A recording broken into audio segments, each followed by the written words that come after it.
Well, I want to thank you, Rebecca, for your willingness to meet with me today to talk about your book, which in French has been translated as 12 raisons de ne plus croire au christianisme et pourquoi y croire toujours. And we're also going to mention your book for teens, 10 questions que tu devrais poser sur le christianisme, because we've been sharing about your book on our podcast, Chrétienne. So I just, to back up a little bit, I was wondering if you wouldn't mind telling us what made you decide to write specifically this book, which in English is entitled Confronting Christianity. Yeah, I'd be glad to. At first, I need to confess that I have never been so bad at anything in my life as I was at French. I learned French from when I was 5 to when I was 11, and my mother did a degree in French and German, and I was so bad at French that when I took a test age 11, I got 16%, like 1/6, and then I retook the test and I got 35%. So Oh, that's so I'm funny. glad that other people have been clever enough to translate my book into any language, actually, because I'm certainly not clever enough to do that. Um, I wrote Confronting Christianity for a number of reasons. For as long as I can remember, have been a follower of Jesus. And ever since I was a kid, I was surrounded by highly intelligent non-Christians who thought that Christianity was not even worth them considering, actually. It wasn't like they'd considered Christianity and decided no, but it wouldn't have occurred to them to think that Mhm, Christianity could be true. mhm, So I've been having conversations for almost as long as I can remember with highly intelligent people who have really good reasons for not even considering Christianity, mhm, and trying to explain to them why I think that when you look at any of those reasons more carefully, instead of being a roadblock to faith in Jesus, it actually becomes a signpost. mhm, So to some extent, what I do in that book is something that I've been trying to do for as long as I can remember, which is talk to my friend who is not a Christian, or your friend who is not a Christian, or if somebody's listening to this and they wouldn't call themselves a Christian, like to you, and to say, I see where you're coming from. I understand why you have dismissed Christianity because you think it's bad for people's mental health, or because you think it causes violence, or because you think that it's denigrating to women, or because you think it's bad for people who might identify as LGBT, or because you think the history of racism in the white church in America is pointing you away from Christianity. Like, I understand all those things, mhm, and I want to sit in those objections and then see that actually, when we look closer, we find that Jesus makes more sense of our deepest desires for justice and for love and for truth and for reality than any other options. mm, So that's the sort of big picture answer. A little more granular level, I spent 9 years after I first moved to America working with Christian professors at a lot of leading secular universities, and hearing from them about how they become Christians, how they related their work, their research in history or psychology or philosophy or physics to their faith in Jesus. And after that, almost a decade of those conversations, I wanted to make their insights available to people in general. So that mhm, was another big reason for writing the book. mhm.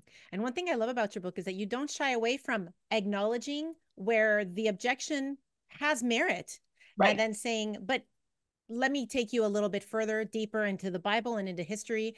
So you don't just sweep it under the rug. And I appreciate that because that's intellectually honest. And it shows that people will take you more seriously than if you just ignore the elephant in the room.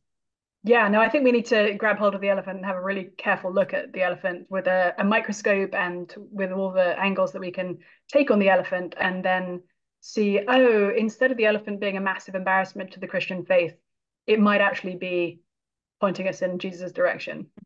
Absolutely. Do you know how many books, how many languages your book's been translated into, Confronting Christianity?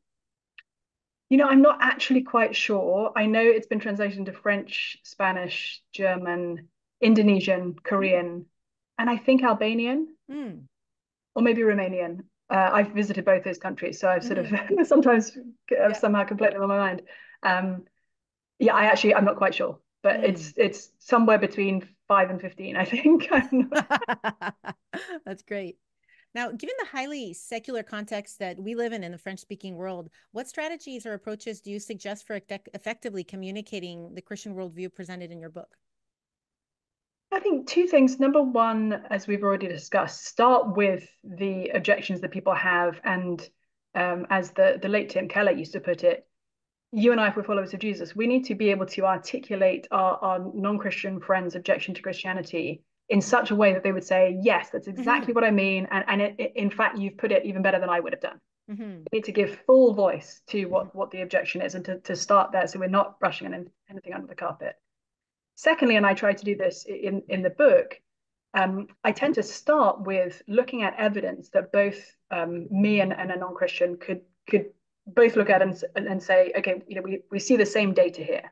We might draw different conclusions, but let's look at the data.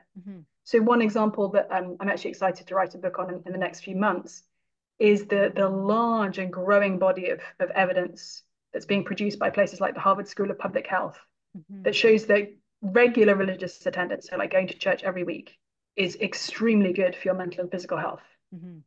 Now, I think many people in sort of post-Christian cultures think that Christianity, if anything, is probably bad for your mental health. And like organized religion, it's fine to be spiritual, but like organized religion is probably not good for human flourishing. And my guess is that many people in French-speaking parts of Canada think that, like, maybe they were raised with a version of Christianity that they found to be psychologically sort of non-satisfying, and maybe they're aware of the terrible sex abuse scandals, for example, in different denominations, and so they've again got reasonable grounds for thinking Christianity, if anything, is probably bad for you, and going to church is certainly not something that would lead to my thriving.